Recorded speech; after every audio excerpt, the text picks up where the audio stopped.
Bonjour à tous. Alors je vais vous montrer pourquoi vous devez toujours croire en votre bonne étoile, même si on a eu un AVC et que c'est pas cool. Avant de commencer, je crois pas en un dieu spécifique. Je viens d'une famille catholique, donc j'ai été élevée dans le catholicisme. Mais je crois en l'univers. Voilà.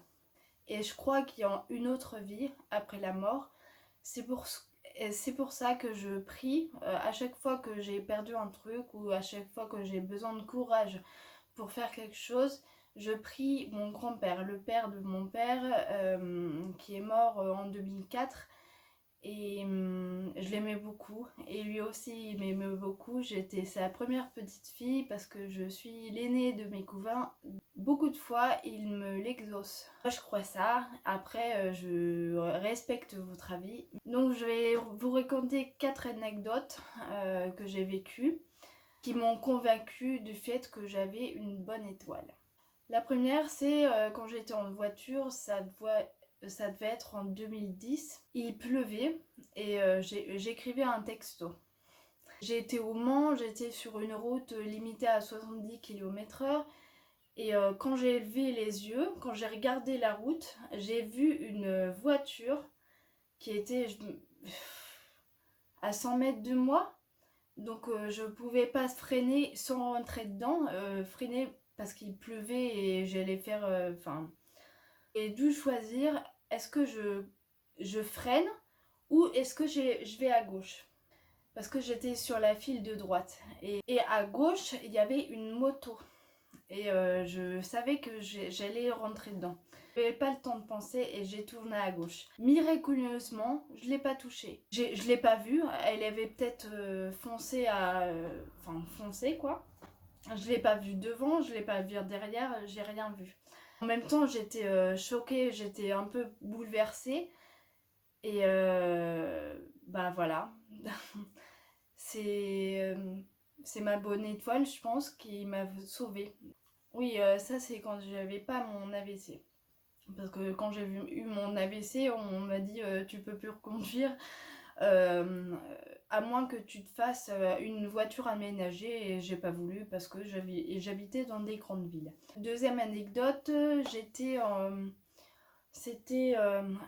2014, je dormais dans la chambre de David. Je l'ai connu quand il avait une colocation, donc je dormais dans la chambre de sa colocation.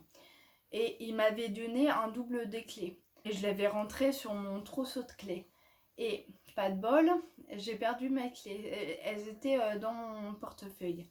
Alors je me suis dit mince, David il m'a me tué.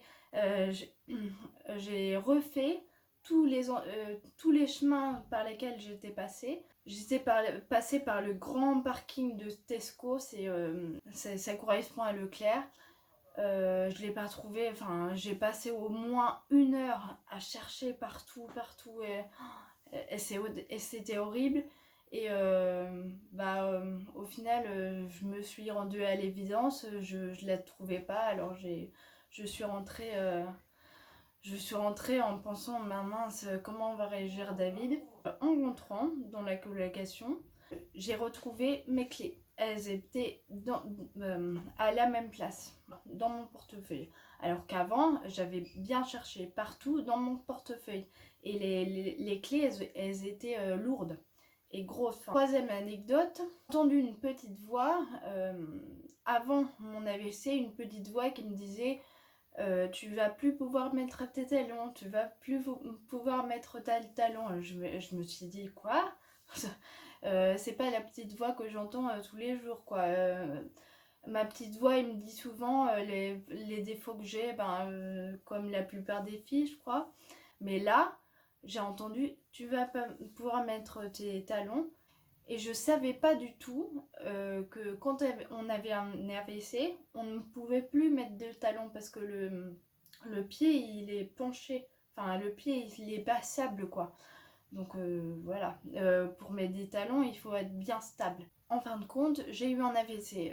Je peux toujours pas mettre de talons. J'ai pas récupéré assez pour ça. Mais j'aurais récupérer assez. Je suis convaincue que je pourrais de nouveau mettre mes talons. Quatrième anecdote et dernière, avant de rencontrer David, 3 jours avant, ou le 11 février 2014, parce que je l'ai rencontré le 14 février 2014 avec un groupe qui s'appelle Meetup, meetup.com, c'est comme onvasortir.com, c'est des groupes qui sont organisés pour rencontrer des amis. Là, c'était le groupe anti-Saint-Valentin. Je l'ai rencontré dans un bar. 3 jours avant, j'avais perdu mon portable et j'avais un grand sac. Je l'ai cherché partout et j'ai vidé mon sac sur la table et je l'ai cherché.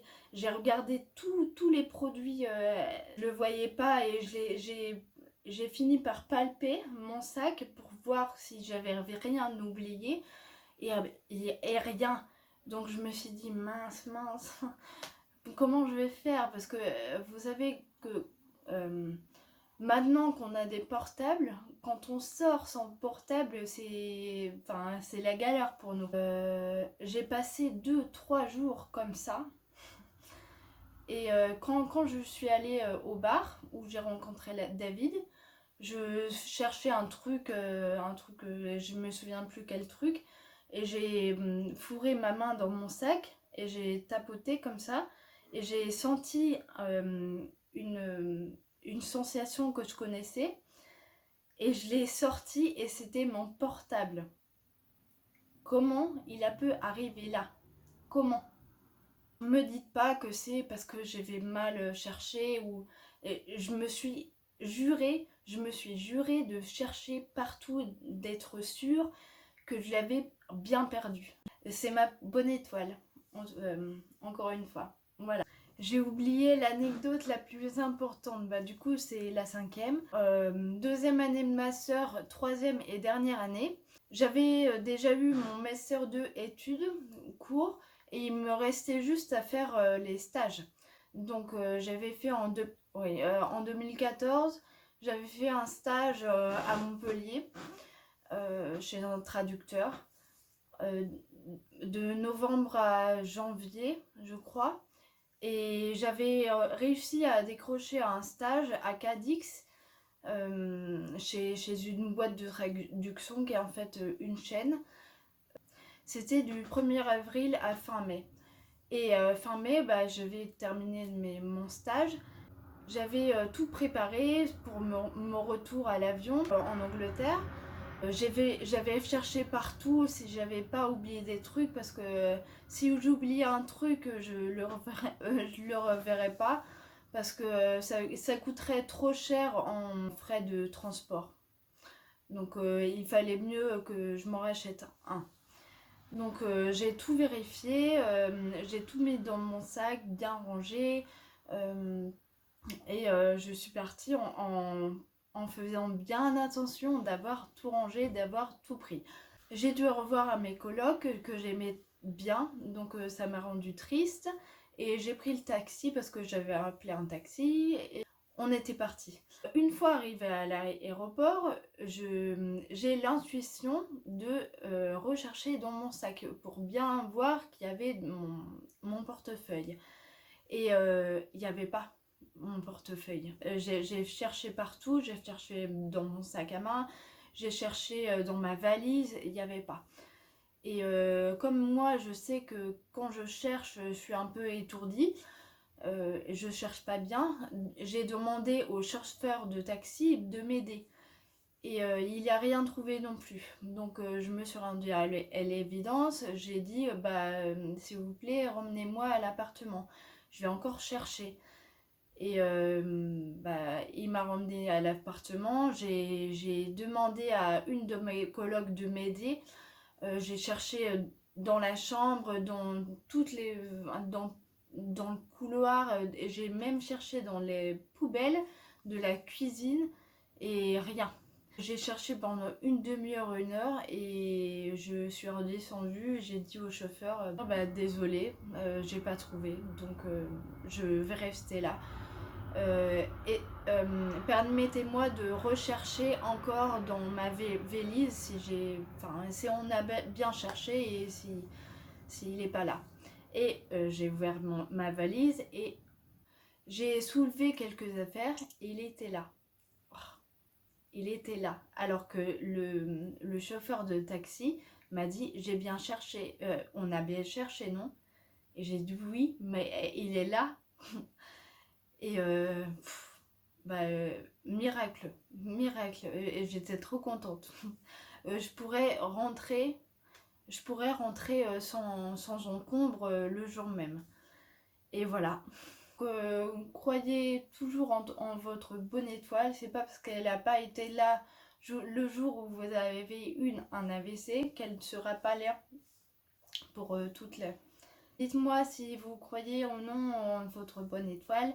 Et je vous dis à bientôt dans une prochaine vidéo. Bye.